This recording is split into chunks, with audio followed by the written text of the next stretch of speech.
오전에는 성령께서 오시면 우리에게 기쁨을 주신다라는 말씀을 전했습니다. 오늘 오후에는 성령께서 오셔서 우리로 하여금 기도하게 하신다라는 말씀을 같이 나누고자 합니다.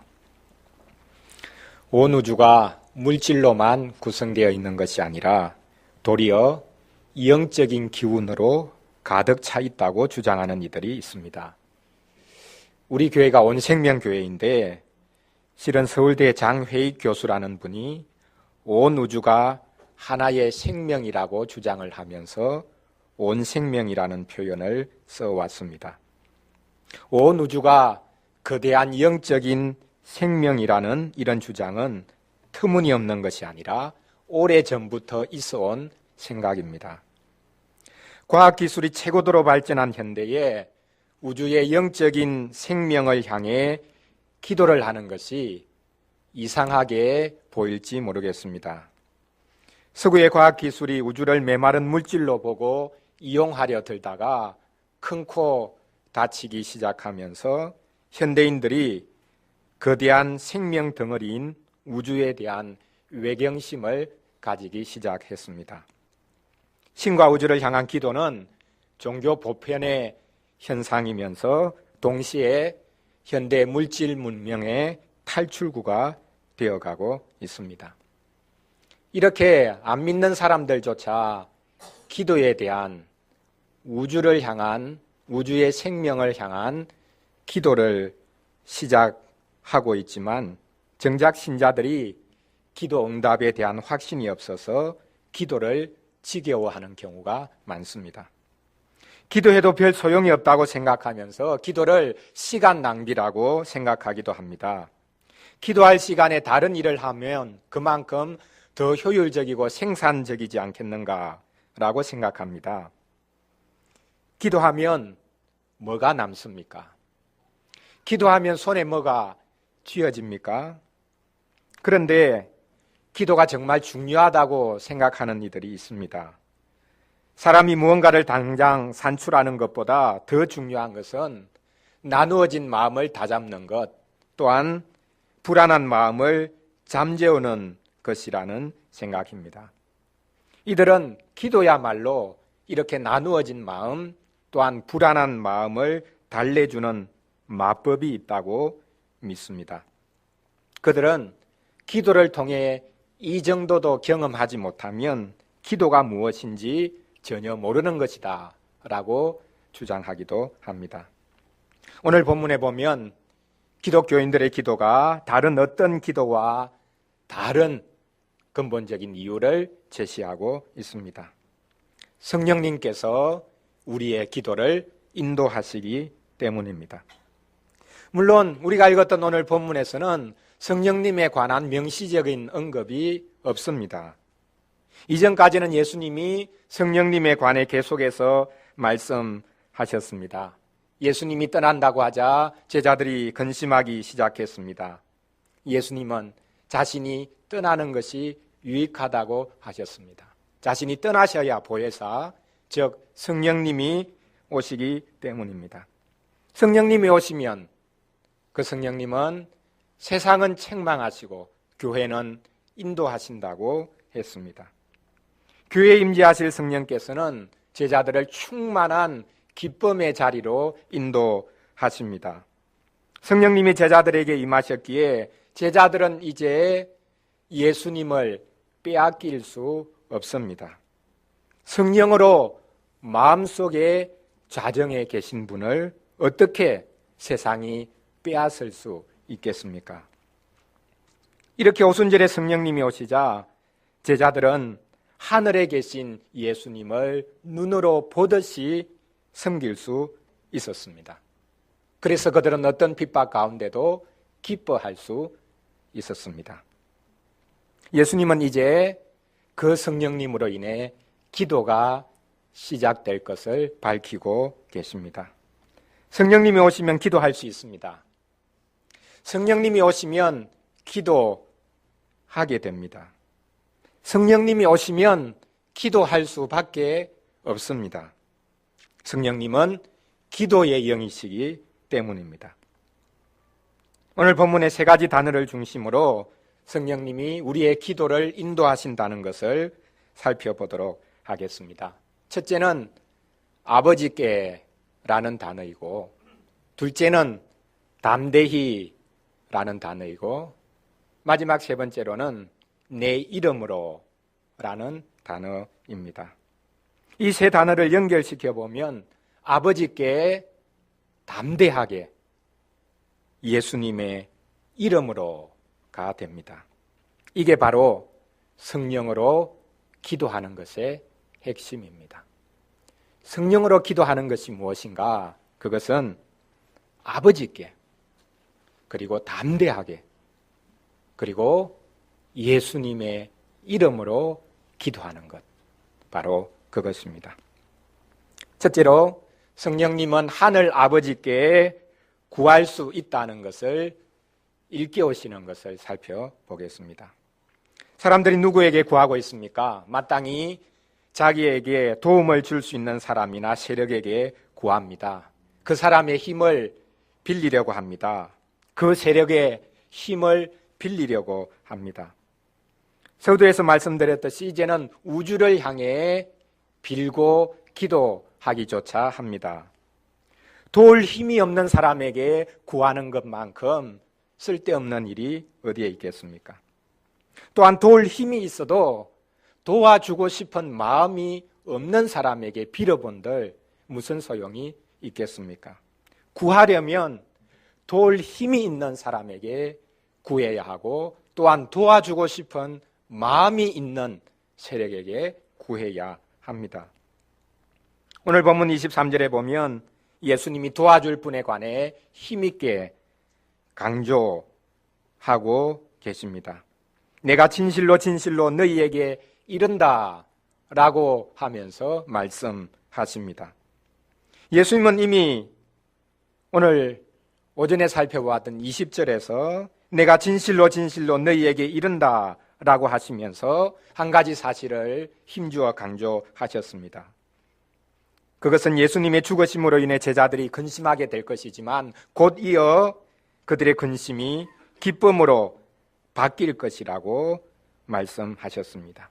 근심이 기쁨으로 바뀔 날이 올 것을 힘주어 강조하신 것입니다. 이것처럼 예수님은 다시 한 번 더 힘주어 강조하면서 바뀌어질 또 다른 것에 관해 말씀하십니다. 이번에 바뀔 것은 어떤 마음 상태가 아니라 실은 도와줄 분이 바뀌는 것입니다. 내게가 아버지께로 바뀔 것입니다. 지금까지는 너희가 나에게 구했는데 이제 얼마 있지 않으면 아버지께 직접 구하는 때가 올 것이다 라고 말씀하셨습니다. 나에게 구하는 것이 아버지께 구하는 것으로 바뀔 것입니다. 제자들이 그동안 예수님께 묻고 구했는데 앞으로는 하늘 아버지께 직접 묻고 구할 때가 올 것이라고 합니다. 예수님이 제자들과 함께 계셨을 때를 생각해 보십시오. 제자들은 예수님께 모든 것을 물었습니다. 예수님이 하나님의 뜻을 아시니 무엇가 궁금하면 예수님께 쪼로로 달려가서 묻기만 하면 됩니다. 그런데 예수님은 육신을 입으신 분이기에 예수님이 옆에, 예수님이 곁에 계시지 않으면 제자들에게 문제가 생깁니다. 예를 들어 예수님이 변화산상에 올라가신 후 산 아래에 있던 제자들에게 문제가 생깁니다. 어떤 사람이 귀신 들린 자기 아들을 데리고 왔습니다. 고쳐달라고 했습니다. 제자들이 그 아이의 귀신을 쫓아내기 위해서 열심히 노력했습니다. 아무리 노력해도 안 됩니다. 예수님이 곁에 계셨더라면 아무런 문제가 되지 않았을 것인데 예수님이 곁에 계시지 않았기 때문에 문제가 되었습니다. 그런데 한번 깊이 생각해 보면 예수님이 지금 옆에 계시지 않은 것, 그것이 문제의 핵심은 아니었습니다. 왜냐하면 바로 그 전에 제자들은 예수님이 보내신 대로 유대의 각 마을로 가서 귀신을 쫓아내고 병을 고쳤기 때문입니다. 그들은 멀리 흩어져서 가는 곳곳마다 예수님의 이름으로 귀신을 쫓아내고 병도 고쳤습니다. 그런데 왜 지금 이 순간은 안 되는 것입니까? 제자들은 지금까지 예수님께 모든 것을 물었습니다. 예수님께 모든 것을 의탁했습니다. 그런데 사실 제자들이 예수님을 온전히 믿었던 것은 아닙니다. 제자들은 예수님이 자신들의 모든 의식주 문제를 해결해 주는 분 정도로 생각하기도 했습니다. 더 나아가 정치적으로 힘 있는 분이 될 것이다. 이분 곁에만 있으면 우리가 좋은 자리를, 높은 자리를 차지할 것이다 라고 생각하기도 했습니다. 사실 예수님이 제자들 곁에 계셨을 때에도 제자들은 예수님을 믿지 못할 때가 많았습니다. 하루는 제자들이 예수님을 모시고 갈릴리 바다를 건너가는데 예수님은 배 고물에서 주무십니다. 풍랑이 일어납니다. 배가 파손하기에 이릅니다. 제자들이 예수님을 흔들어 깨웁니다. 자기들이 열심히 노력해도 안 되니까 비로소 예수님을 깨운 것입니다. 살려달라고 예수님을 깨웠습니다. 예수님이 그 풍랑을 잠잠케 하셨을 때 이들이 깜짝 놀라면서 도대체 이분이 누구길래 풍랑도 바람도 순종하는가 라고 말을 했습니다. 예수님이 곁에 계셨음에도 불구하고 이들은 예수님을 실제로는 믿지 못했던 것입니다. 이제 예수님이 제자들을 떠나가실 것입니다. 그러면 제자들은 누구에게 묻고 누구에게 자신들의 몸을 의탁하겠습니까? 구심점이 사라졌으니 제자들은 살 길을 찾아 뿔뿔이 다 흩어져 버리지 않겠습니까? 그런데 예수님이 말씀하십니다. 그때가 되면 제자들은 예수님께가 아니라 하늘 아버지께 직접 구하게 될 것이라고 말씀하십니다. 하늘 아버지께 모든 것을 구하게 된다라고 하십니다. 앞으로 제자들은 예수님이 자기들과 함께 육체적으로 계시지 않는다고 해서 걱정할 이유가 없습니다. 제자들은 예수님이 하늘 보좌 우편에 계신다는 것을 알게 되겠기에 바로 그 하늘을 향해서 구하게 될 것입니다. 제자들이 예수님께 묻던 모든 것을 이제는 하늘 아버지께 직접 묻고 구하게 될 것입니다. 성령께서 오시면 일어날 일입니다. 예수님은 이 땅에 계실 때 제자들에게 여러 번 하늘 아버지께 구하라고 말씀하셨습니다. 부모가 악한 자라도 자녀가 구할 때에 좋은 것을 줄 텐데 하물며 하늘에 계신 너희 아버지께서 구하는 자에게 좋은 것을 주지 않겠느냐라고 말씀하셨습니다. 그런데 제자들이 하늘 아버지께 구했는지 성경에 기록되어 있지 않습니다. 물론 유대인들인 제자들이 하늘에 계신 아버지께 늘 기도했던 것은 당연했을 것입니다. 하지만 그들이 하늘에 계신 그 하나님을 아버지로 부르면서 나의 아버지라고 부르면서 기도했다는 곳은 한 군데도 없습니다. 예수님이 십자가 지시고 부활 승천하셔서 제자들이 비로소 하나님을 아버지로 부르며 기도하기 시작합니다. 성령께서 오셔서 제자들의 마음을 감동시켜 주심으로 가능하게 된 일입니다. 성령께서 오시면 차마 떨어지지 않았던 입이 열리기 시작합니다. 하나님을 아버지라고 부르면서 기도하기 시작합니다. 신자를 하나님의 자녀라고 부르는 이유가 어디에 있겠습니까? 신자가 하나님을 닮은 구석이 있습니까? 신자는 하나님의 영으로 인도함을 받기 때문에 하나님의 자녀라고 불립니다.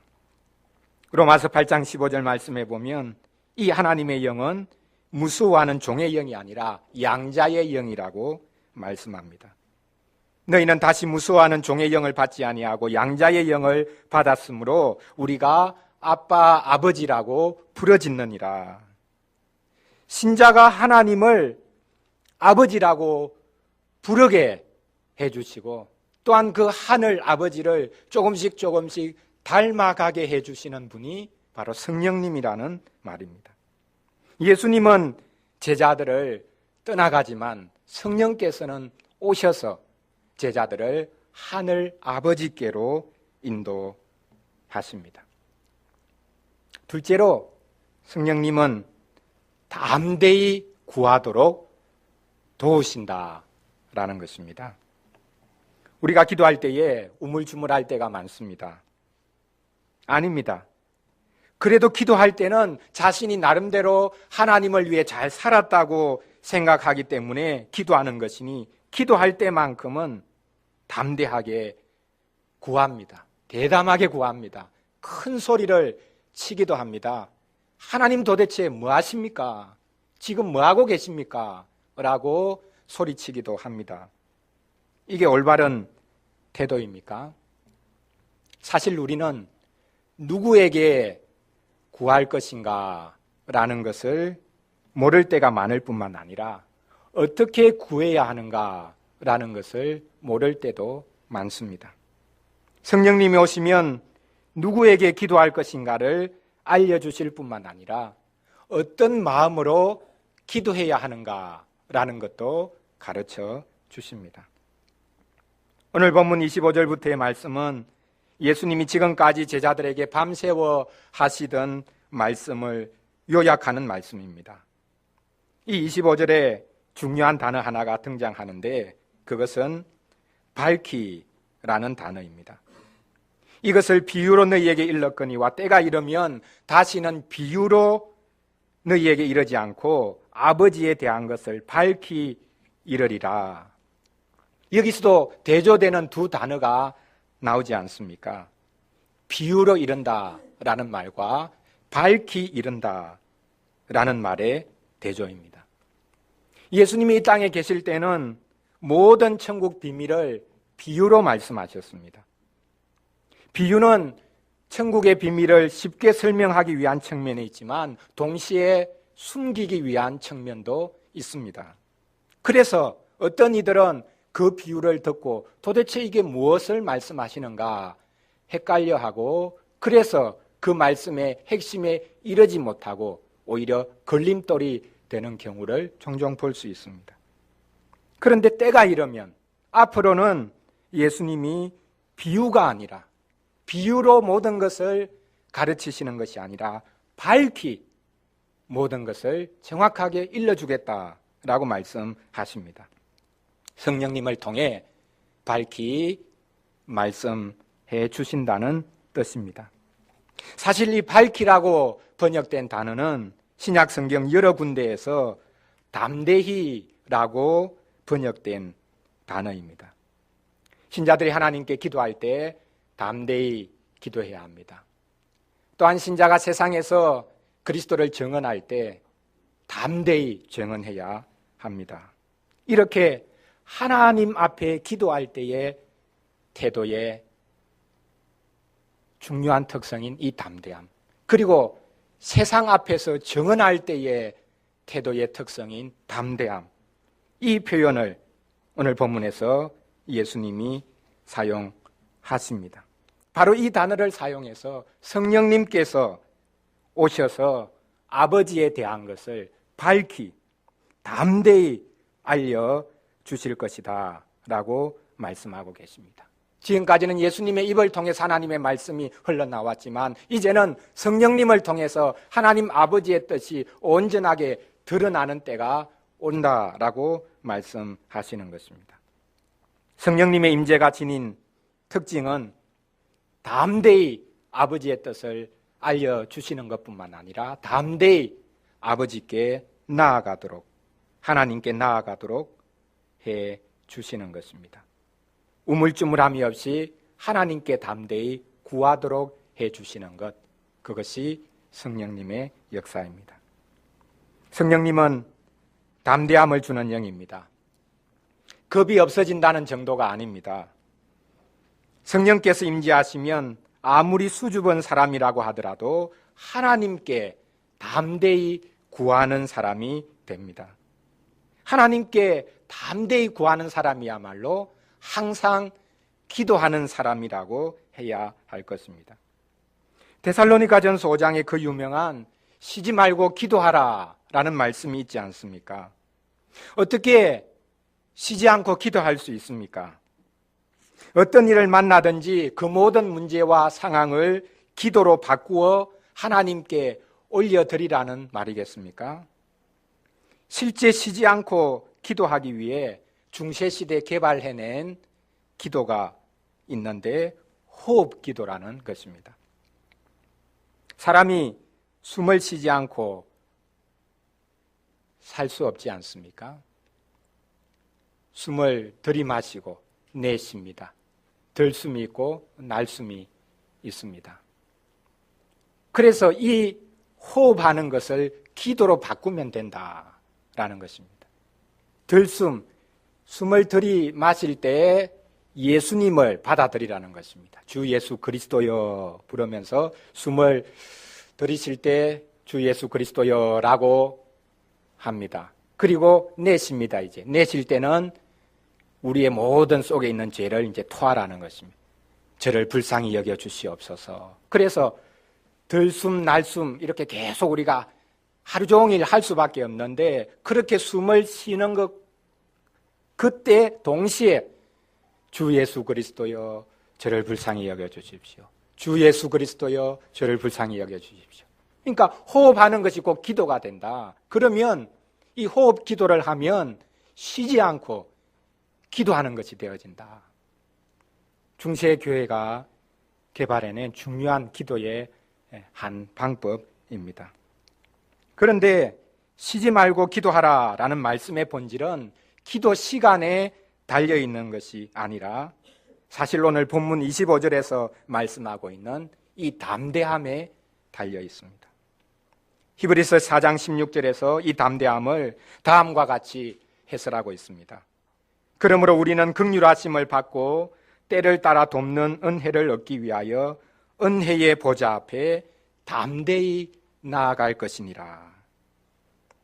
하나님께 담대히 나아가는 것은 긍휼을 받기 위해 나아가는 것입니다. 하나님께 담대히 나아가는 것은 때를 따라 그때그때마다 필요한 도움, 은혜의 도움을 받기 위해서 나아가는 것입니다. 하나님께 담대히 나아가는 것은 지성소에 있는 은혜의 보좌 앞으로 나아가는 것처럼 성령님으로 말미암아 하나님 보좌 앞으로 즉시로 나아가는 것입니다. 그러므로 담대히 구하는 것이야말로 쉬지 않고 구하는 것의 핵심이라고 할 것입니다. 바로 이것을 성령께서 도와주십니다.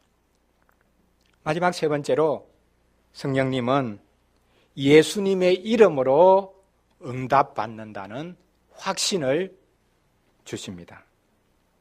우리가 기도할 때 기도 응답에 대한 확신을 어느 정도 가질 수 있습니까?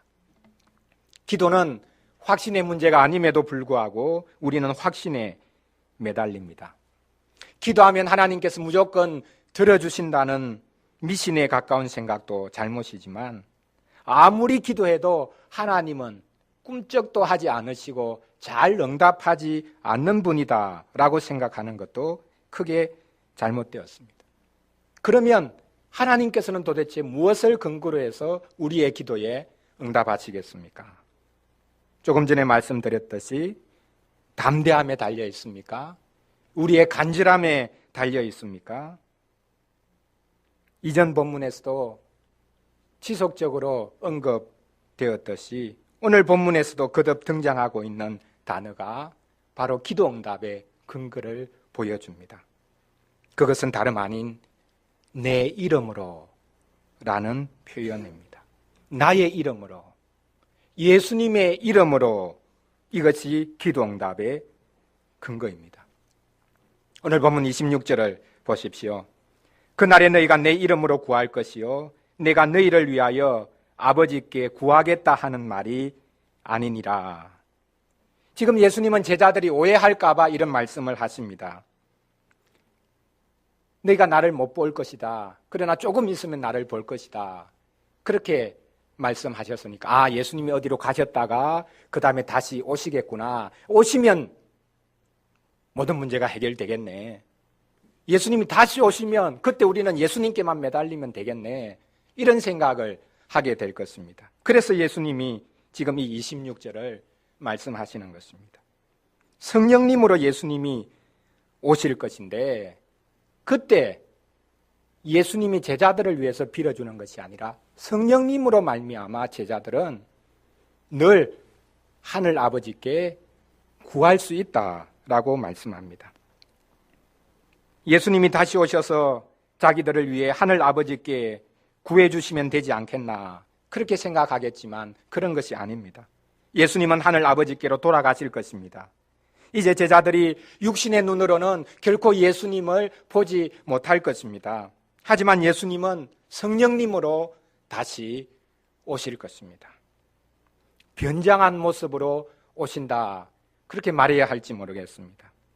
성령님으로 예수님이 오시면 제자들은 예수님이 어떤 분이신지, 예수님이 육신으로 계실 때 늘 옆에서 조르고 묻고 구했던 그분이 실제 어떤 분이신지를 알고는 이제 예수님의 이름으로 하늘을 향해서 구하게 될 것입니다.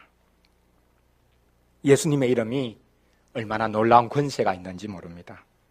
사도행전에 보면 예수님이 하늘에 오르신 후에 이 땅에 있는 제자들이 예수님의 이름으로 귀신을 쫓고 또한 병자들을 고치는 놀라운 역사를 많이 일으킨 것을 볼 수 있습니다. 베드로와 요한도 성전 문 앞에 앉아있는 안전뱅이를 고쳐주면서 말했죠. 은과 금은 내게 없거니와 우리에게 있는 것, 나에게 있는 것으로 너에게 준다라고 하면서 나사렛 예수 그리스도 이름으로 일어나 걸으라 라고 외쳤습니다. 그러자 안전뱅이가 평생 안전뱅이로 있던 그 사람이 벌떡 일었습니다. 예수님의 이름이 얼마나 놀라운 능력을 행합니까? 그래서 어떤 이들은 예수님의 이름을 부적처럼 주문처럼 사용하기도 했습니다. 이것만 가지고 있으면 이 이름만 달달 외면 자동적으로 무슨 능력이 나타날 것처럼 기적이 일어날 것처럼 생각하기도 했습니다. 오늘 본문 25절 말씀에 보면 더 놀라운 말씀이 있습니다. 너희가 무엇이든지 아버지께 구하는 것을 나의 이름으로 주시리라. 여기서 나의 이름, 예수님의 이름은 어떤 역할을 합니까? 그 이름을 빌어서 하나님께 구하는 이름이 아닙니다. 여기서 말하는 예수님의 이름은 어떤 이름입니까? 그 이름으로 하나님이 응답해 주시는 이름입니다. 하나님께 구할 때에 예수님의 이름으로 구하는 그것이 아니라 그것도 있지만 이 예수님의 이름은 하나님께서 응답하실 때에 예수님의 이름으로 응답한다는 것입니다. 하나님이 예수님의 이름으로만 우리에게 응답하실 수 있다. 신약 성경에서 한 번도 하나님께서 예수님의 이름으로 응답하겠다는 말씀이 없기 때문에 많은 분들은 여기 내 이름으로 라는 이 표현에 지금 앞으로 많이 가야 된다. 지금 순서적으로 너무 뒤에 와 있다. 그렇게 주장을 합니다. 쉽게 말하면 너희가 무엇이든지 나의 이름으로 아버지께 구하는 것을 주시리라. 이렇게 해야지 너희가 내 이름으로 아버지께 너희가 무엇이든지 아버지께 구하는 것을 나의 이름으로 주시리라. 그렇게 하는 것은 실은 잘못된 것이다 라고 말합니다. 하지만 하늘 아버지께서 예수님의 이름으로 우리에게 응답하신다라는 것은 새로운 사상이 아닙니다. 앞서 요한복음 14장 13절 그리고 14절에서 예수님이 먼저 다음과 같이 말씀하시기도 했습니다. 너희가 내 이름으로 무엇을 구하든지 내가 행하리라. 내 이름으로 구하면 내가 응답하겠다. 예수님 자신이 하나님처럼 응답해 주시는 주체가 되겠다라고까지 말씀하셨습니다. 내 이름으로 무엇이든지 나에게 구하면 내가 행하리라 라고 하셨습니다. 예수님은 이미 예수님 자신이 구하는 대로, 자기 백성이, 자기 제자가 구하는 대로 행하겠다, 응답하겠다라고까지 말씀하셨습니다. 사도행전 7장에 보면 우리는 집사 스데반이 돌에 맞아 죽는 장면을 볼 수 있습니다. 집사 스데반이 죽는 순간에 하늘을 우러러 보았는데 하나님의 영광이 보였고, 또한 하나님 보좌 우편에 예수 그리스도께서 서 계신 것을 보았습니다. 그런데 집사 스데반이 죽으면서 부러지던 말이 무엇인지 아십니까? 하나님을 부른 것이 아닙니다. 놀랍게도 그는 하나님 보좌 우편에 서 계신 예수님을 부릅니다. 주 예수여, 내 영혼을 받으시옵소서. 신약 교회가 예수님께, 하나님께 구하는 것이 아니라 예수님께 구하고 예수님을 부른 첫 번째 사례가 바로 이 스데반의 경우입니다. 하나님께만 기도해야 하는 유대인이, 하나님만 불러 그 이름으로 기도해야 하는 유대인이 예수님께 기도하고 예수님을 부른 첫 번째 사례인 것입니다.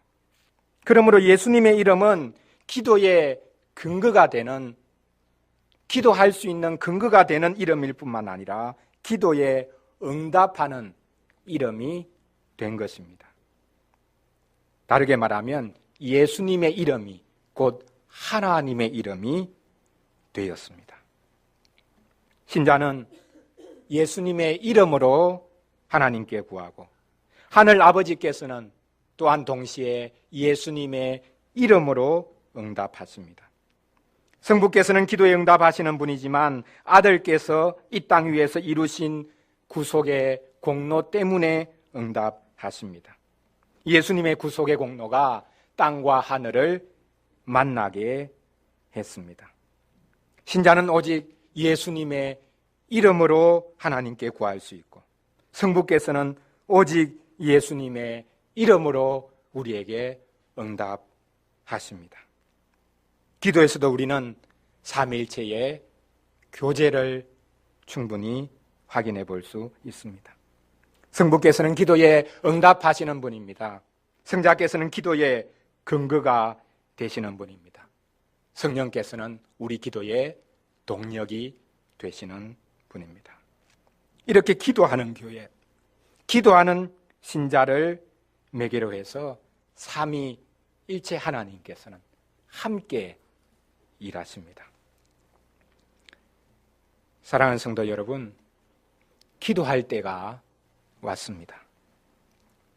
성령님이 오셨기 때문입니다. 성령님은 기도의 영입니다. 성령님은 누구에게 기도해야 하는지, 어떻게, 어떤 마음으로 기도해야 하는지, 그리고 그 모든 기도를 무엇에 근거해서 해야 하는지를 알려주시는 분입니다. 제가 오늘 본문에서 빼먹은 중요한 단어 하나가 있는데 그것은 무엇이든지라는 단어입니다. 기도와 관련해서 가장 먼저 등장해야 하는 단어가 이 무엇이든지라는 단어라고 주장하는 분들이 있습니다. 기도는 무엇이든지 하나님께 구하는 것 아니냐. 무엇이든지 구할 수 있다. 뭐든지 구해야 된다. 뭐든지 구하면 하나님이 응답하신다. 그래서 기도하면 가장 먼저 무엇이든지 구해라. 무엇이든지 구해라. 우리가 이 무엇이든지라는 것을 그렇게 중요하게 생각하는 경우가 많습니다. 그러나 무엇이든지는 말 그대로 아무 것이나 그런 뜻이 아닙니다. 무엇이든지는 우리가 지금까지 살펴본 세 단어와 연결된 무엇이든지입니다. 그러므로 우리는 무엇이든지 아버지께 구해야 합니다. 또한 우리는 무엇이든지 담대하게 구해야 합니다. 그리고 마지막으로 우리는 무엇이든지 예수 그리스도의 이름으로만 구해야 합니다. 예수님은 생전에 제자들에게 기도에 관한 교훈을 하시면서 하늘 아버지께 담대히 구해라.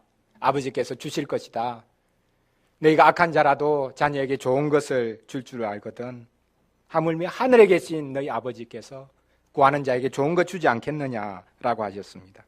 그런데 예수님은 구하는 자에게 좋은 것 준다라고 하셨을 때 그 좋은 것을 꼭 집어서 말씀하시기를 성령님이다라고 해설하셨습니다. 하늘 아버지께 무엇이든지 구하면 하나님께서는 좋은 것을 주실 것인데 그 좋은 것, 또 그 모든 것의 핵심은 성령님이라는 해설입니다. 그렇다면 기도하면 성령님이 오신다는 말이겠습니까? 오순절에 제자들이 모여서 한 마음으로 기도할 때 성령님께서 강림하셨습니다. 그렇다면 기도하면 성령님도 마음껏 부릴 수 있는 것입니까? 기도가 도깨비 방망이라도 된다는 말입니까? 기도하니까 성령님이 오셨다. 맞습니까? 틀립니까? 맞습니다. 하지만 하나님이 약속하셨기 때문에 기도했고 기도하니까 성령님이 오셨습니다. 그러므로 약속이 먼저입니다. 약속한 것을 구했을 때 하나님께서 즉시로 응답하신 것입니다. 주님께서 성령님을 보내주겠다고 약속하셨기 때문에 우리가 기도할 수 있습니다.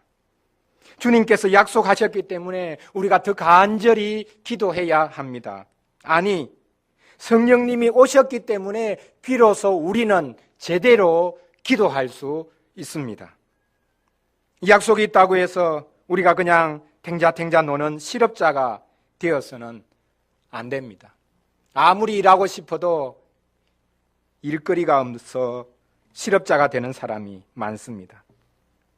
주님의 약속 때문에 자동적으로 일이 이루어질 것이라고 생각하면서 기도하지 않는 신자는 일하고 싶되 일하지 못하는 실업자보다 못한 사람입니다. 오늘 본문에서 예수님은 제자들의 기도를 인도할 성령님에 관해 명시적이지 않지만 은근하게 드러내어서 설명하십니다. 성령님이 오직 예수 그리스도를 드러내는 일을 하시는데 이제 예수님도 성령님에 관해서 명시적으로 말하지 않으면서도 은근히 성령님의 역할을 부각시키고 계십니다. 성령님이 오시면 기도하게 된다고 말씀하십니다. 성령님이 오시면 우리는 하늘 아버지께 무엇이든지 구할 수 있고 무엇이든지 담대하게 구할 수 있고 아무리 오래 지체된다고 할지라도 기도 응답의 확신을 우리가 가질 수 있다고 말씀하고 있습니다.